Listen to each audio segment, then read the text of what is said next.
দেখো গ্যাসটা ধরিয়ে দিলাম, এবার আমের পালটা জাল দেবো। হ্যাঁ না না সবজিওয়ালা,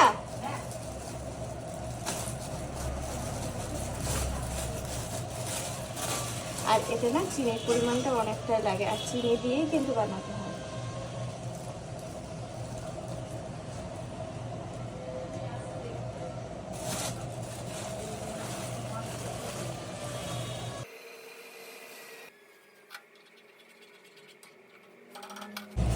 মনে হচ্ছে যেন আরো চিনি লাগবে।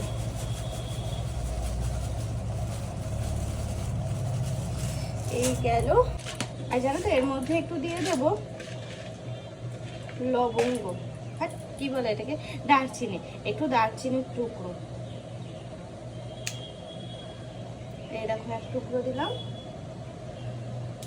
এটা ভেঙে ভেঙে দিচ্ছি যাতে ফ্লেভারটা ভালো আসে।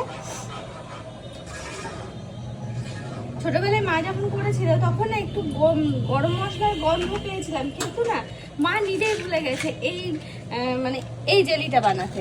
তো দেখি আজকে আমি বানাতে পারি কি, ঠিক সেরকম ভাবে হয় কিনা আর কি, না হওয়া পর্যন্ত বলতে পারছি না।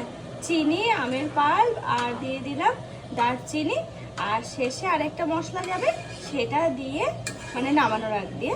তো দেখা যাক কেমন কি হয়, এখন ফুটতে থাক, মানে ঘন হতে থাক।